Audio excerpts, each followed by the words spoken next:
Всем привет! Сегодня я еду в небольшую поездку на около 60 километров на гревеле Outlip. Решил его все-таки выкатить. Сегодня очень хорошая погода, плюс 20. Сегодня 18 марта. Ветер слабый.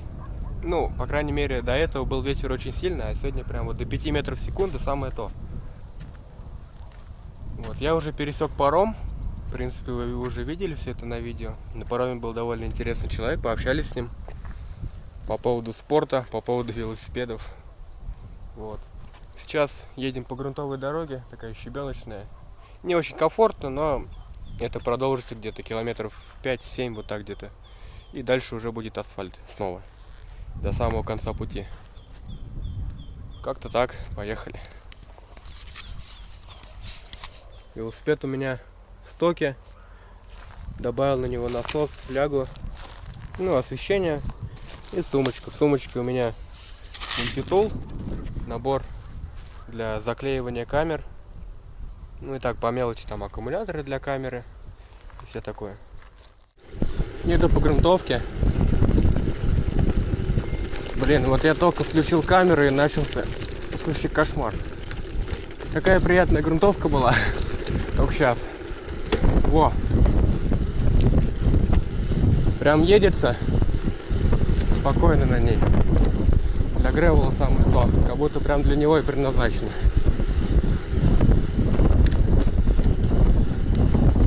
Как по мне, все-таки интереснее на гравийном велосипеде ездить по грунтовым дорогам, нежели по асфальтированным. А еще интереснее их смешивать. Асфальт плюс грунт где-то. Наверное, даже можно 50 на 50.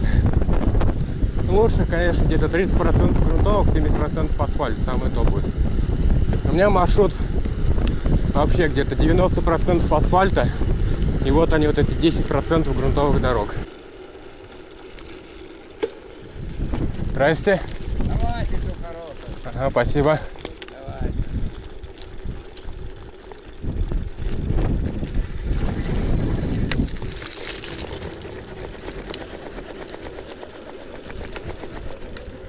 Ух ты ж, ё-моё.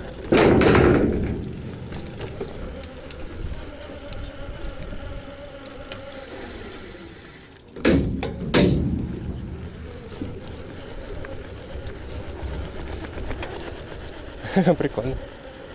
Ой. Здесь уже пригождается скиллуха МТБ. Как раз тот мужик, с которым мы на пароме разговорились. Его, походу, сюда привезли на машине. Я его даже сначала не узнал. Не понял, что это он.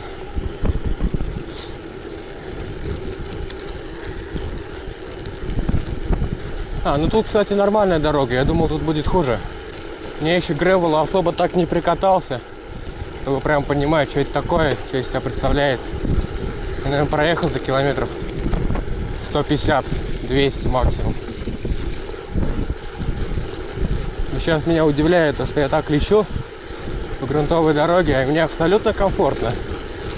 Все эти кочки, камешки. Не знаю, эффект плацебо это или нет. Но мне кажется, что эти все кочки, камешки обрабатывает рама с вилкой. За счет того, что они... Ну, вилка стальная, рама хромоль. В принципе, стальная вилка тоже должна обрабатывать, гасить вибрации. Как по мне, это работает. Не чувствую я вибрации, а чувствую только большие какие-то камешки, кочки. Ощутимые прям. А как таковой вибрации, ну, ее и нету. Может, покрышки просто не докачаны, не знаю. Кстати, уже подъезжаем к селу Иванчик. Осталось где-то километра 2 до асфальта. И все, и интересная часть маршрута закончится. Будет только асфальт, асфальт и асфальт. Смотреть только нужно будет на виды красивые. Хотя и здесь тоже довольно-таки все неплохо. Бугры всякие. Ну, кладбище не в счет, конечно. Леса.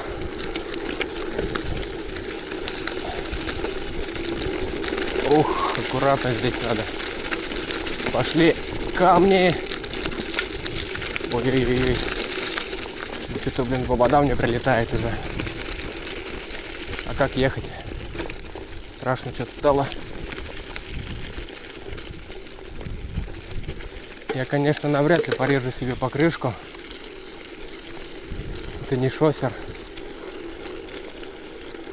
Да хотя даже на шоссере покрышку не порежешь.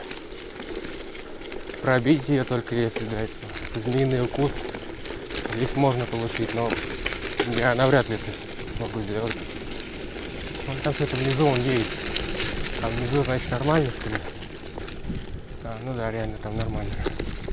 Надо только туда спуститься. А у меня камеры в колесах. Я понимаю, на GT без камерка. Мне было бы плевать.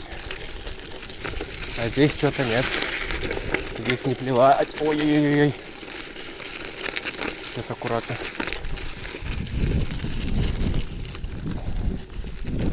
Камешки, камешки. Они здесь камни тоже.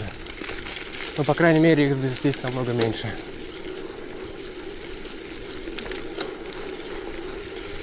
Нормально. Доехал до Иванчуга. Такой знак. В Ахань 29 километров.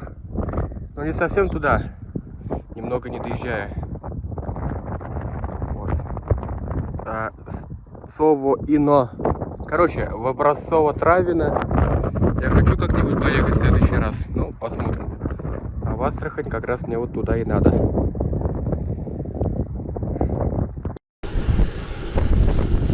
Ну вот, на асфальте. Ветер оказался боковой все-таки, а не попутный.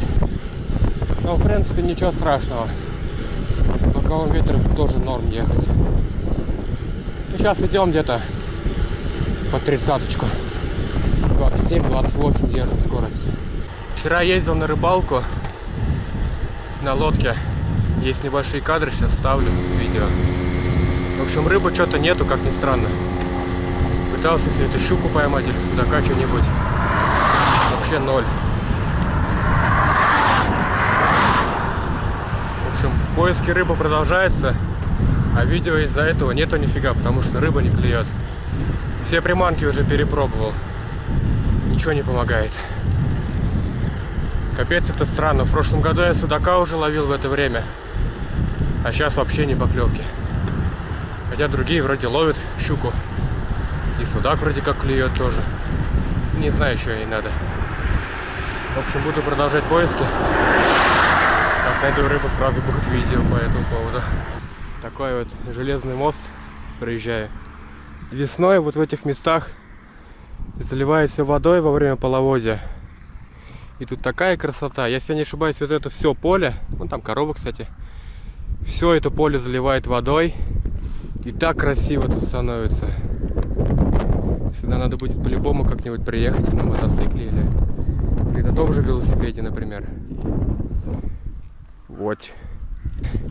Вот так сейчас Иванчук проехал. Уже направляюсь в сторону Чигана.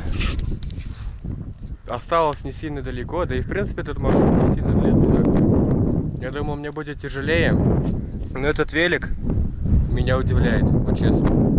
Так на нем летишь просто 30, да, где-то так держишь на нем. Вообще спокойно. Подъезжаем уже к Чигану. По-моему, указательный светофор я уже пропустил, не заметил. Короче, это уже Чиган, получается. Уже мы подъехали к нему. Вот.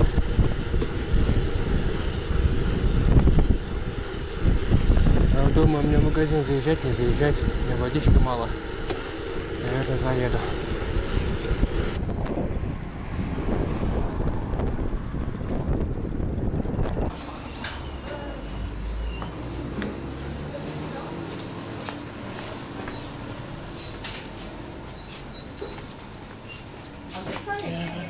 Водичка.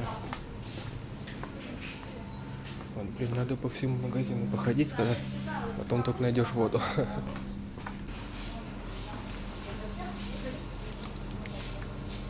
Пойдет.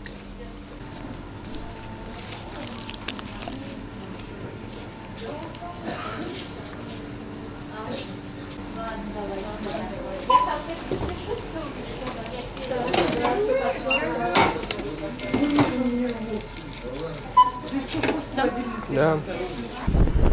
Вот купил водички, небольшой снэк, копеечный. Это уже денег больше нет с собой. Приезжаем в Чиган. Следующая остановка — паром на Волго-Каспийский. Вот впереди меня два велосипедиста едут. Сейчас мы их будем обгонять.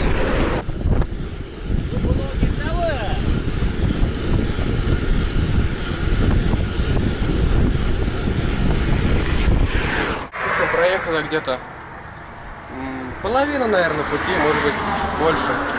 Да, чуть больше половины. То есть 35. Я, честно, не считаю, сколько я там километров прошел. Страву у нас уже давно заблокировали, а у меня iPhone, так что... Да и нет желания как такового считать километры, это неинтересно. Вот. Нахожусь на такой остановке безымянной. Все нормально, все прекрасно, едем дальше. Ну просто, как бы нечего говорить. Велосипед чувствует себя прекрасно. Купил водички себе. Надо будет залить ее во флягу.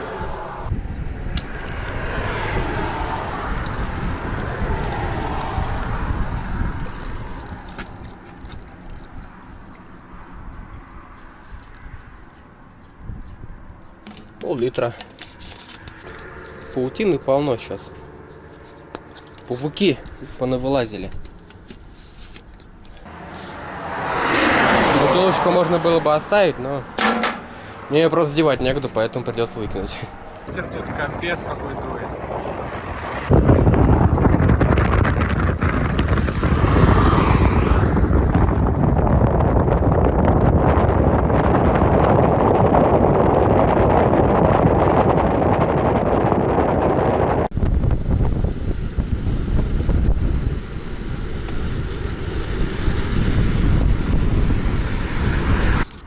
Сейчас уже еду в финишную прямую. Я не ожидал, что будет все-таки такой ветер встречный сильный.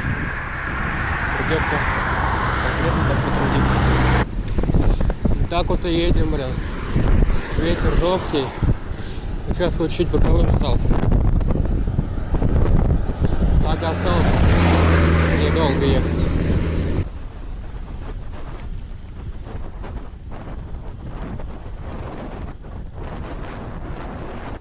Заехал немного отдохнуть, съехал с дороги. Вот хоть какая-то грунтовочка, тут ветра нету, деревья все закрывают. Но придется сейчас опять вернуться на дорогу, где ветер дует. Но мне осталось доехать около, сколько, 8 километров, я так думаю. Получается общий маршрут 58, значит сейчас я проехал ровно 50.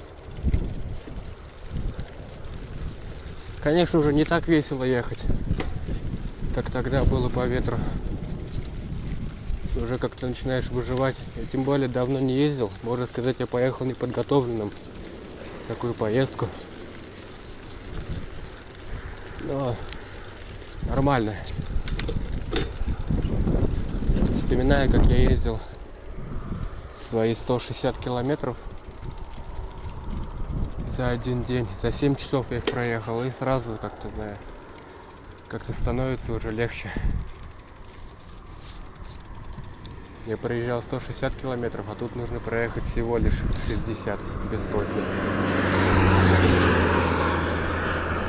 В общем, ветер настолько сильный, что я решил немного пройтись пешком, потому что реально устаешь от этого ветра. Все, наконец-то почти доехал.